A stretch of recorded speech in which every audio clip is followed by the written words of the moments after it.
उसके उस असहनीय तेज ने, उसकी पीड़ा ने रानी से वो करवा दिया जिसकी कोई माँ कल्पना भी नहीं कर सकती। रुकिए प्रिय, रुकिए। अरे कहाँ जा रही है प्रिय? रुक जाइए प्रिय। आप कहाँ जा रही है प्रिय? अरे आप कहाँ जा रही है प्रिय? रुक जाइए प्रिय, रुक जाइए। नहीं प्रिय, ये उचित नहीं है प्रिय। और वहां सागर के जल में रानी ने अपने गर्भ का त्याग कर दिया।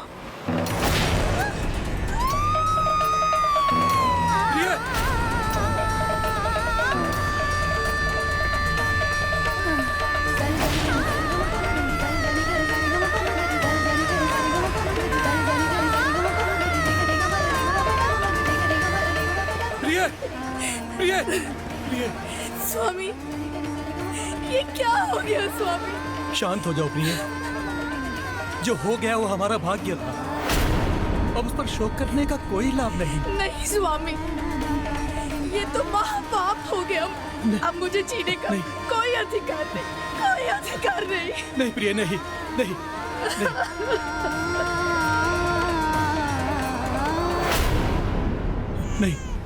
नहीं, शिशु का क्रंदन।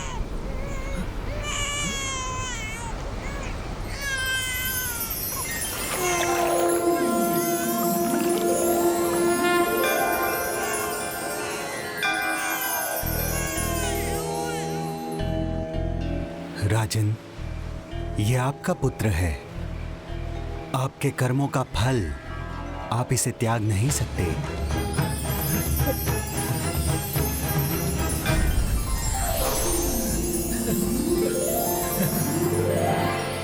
धन्यवाद समुद्रदेव।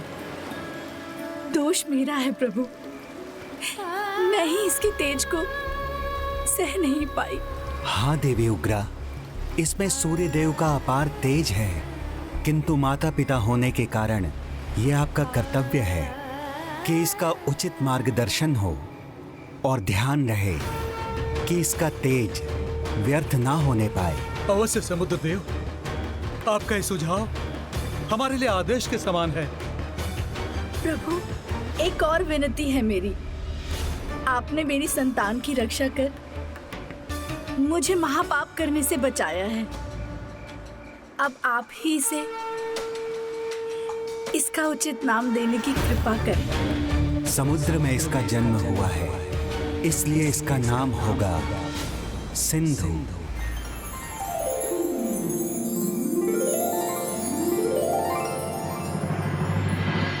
स्वामी, जो सूर्यदेव के तेज से जन्मा, जिसे समुद्र देव का आशीर्वाद प्राप्त हुआ, वो मात्र अपनी माता के दोष के कारण कुटिल और पापी होने का उदाहरण बना।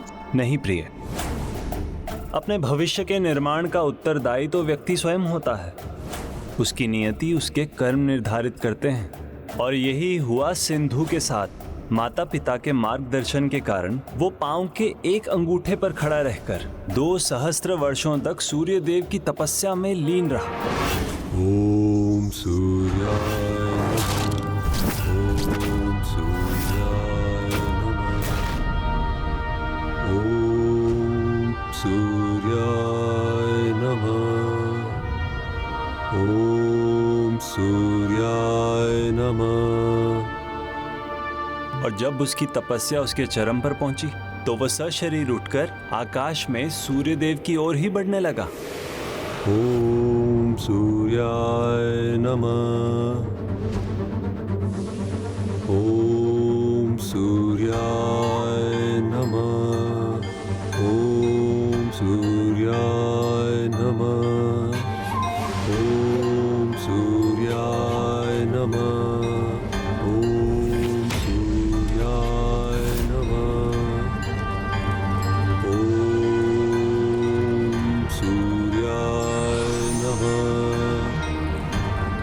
मेरे निकट आकर स्वयं को भस्म करने की आवश्यकता नहीं है।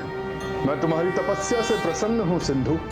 सिंधु का प्रणाम सूर्यदेव। मांगो, क्या वरदान मांगते हो? मैं अवश्य दूंगा। सिंधु, चाहता है सम्मान, देवताओं के समान। अजय होने का वरदान चाहता है सूर्यदेव।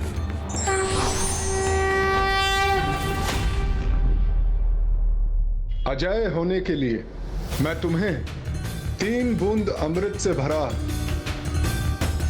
ये कलश प्रदान करता हूं, जिसे केवल तुम अपने कंठ में धारण कर सकते हो। इसके प्रभाव से ना कोई देवता, ना नाग, ना गंधर्व, ना मानव, ना कोई जीव, ना जंतु, कोई नहीं, ना दिन में, ना संध्या, ना ही रात्रि में, अर्थात कोई भी किसी भी समय तुम्हारा वध नहीं कर सकेगा।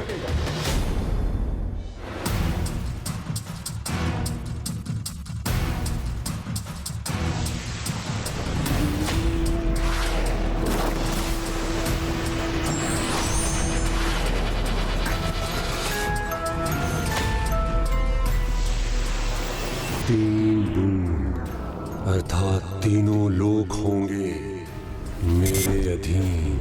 मेरे वरदान से प्राप्त शक्तियों का उपयोग जगत कल्याण के लिए करना पुत्र।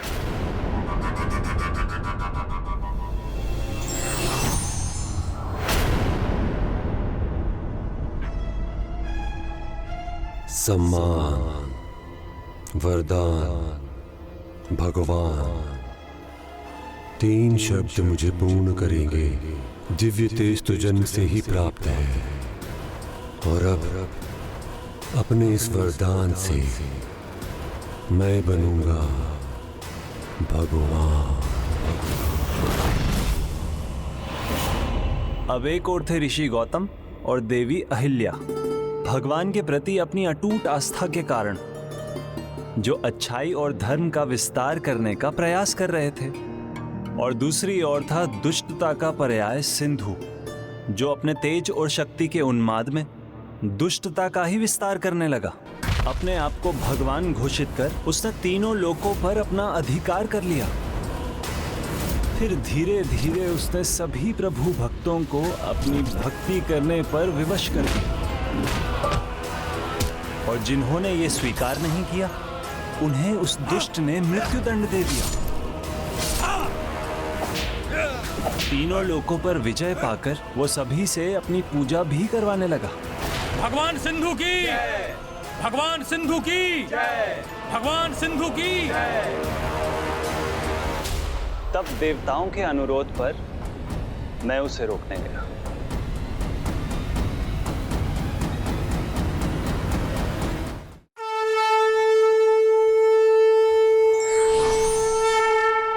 प्रणाम नारायण।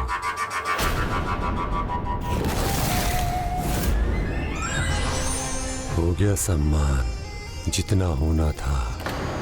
अब सिंधु के साथ युद्ध में अपमान ही होगा नारायण। वरदान की शक्ति से इतने उत्साहित हो सिंधु, या वास्तव में मेरा सामना करने का साहस भी रखते हो? मेरा साहस सह नहीं सकेंगे नारायण।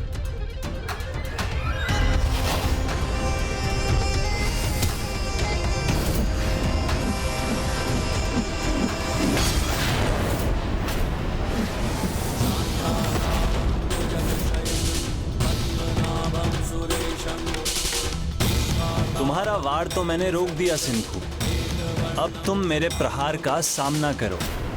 अवश्य स्वागत है, किंतु साधारण अस्त्र व्यर्थ मत कीजिएगा। करना है तो किसी असाधारण अस्त्र का ही प्रयोग कीजिए।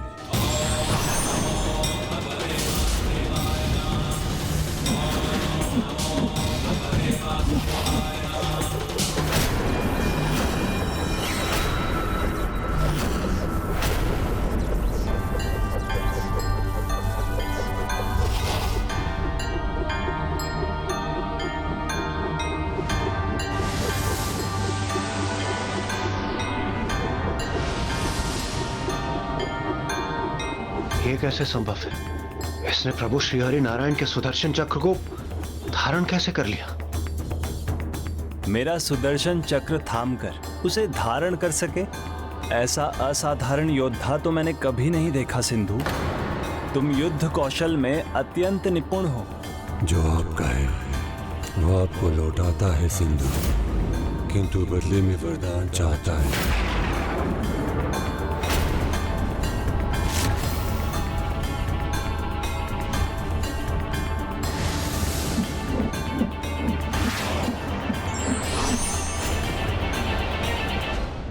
उचित है, जो चाहते हो वो मांग लो। वास कीजिए मेरे नगर में, रक्षा कीजिए उसकी। उचित है, किंतु ऐसा तभी तक होगा जब तक तुम मेरा या मेरे किसी स्वरूप का अपमान नहीं करोगे। स्वीकार है मुझे। तथास्तु। स्वामी, ये क्या किया आपने? आपको तो उस अधर्म के उपासक का अनुचित उद्देश्य ज्ञात था, फिर भी आपने उसे उसके नगर की रक्षा करने का वरदान दिया। दुष्टता का अति विश्वास सिंधु जैसे दुष्टों को ऐसे वरदान मांगने को प्रेरित करता है जिसके वो योग्य भी नहीं होते। फिर वही वरदान उसका काल बन जाता है, किंतु उसके काल का आगमन अभी नहीं हुआ था। वो जिस पथ पर चल रहा था वो उसे उसके काल के मुख में ही ले जाने वाला था। उस दुष्ट ने सभी ऋषि मुनियों और भक्तों को आतंकित कर उसे ऐसे ही यज्ञों की अनुमति दी थी जिसमें उसके नाम की आहुति दी जाए, किंतु ऋषि गौतम ये सुनने के लिए तैयार नहीं थे। अब एकमात्र वही शेष थे जिन्होंने सिंधु को चुनौती देने का साहस किया।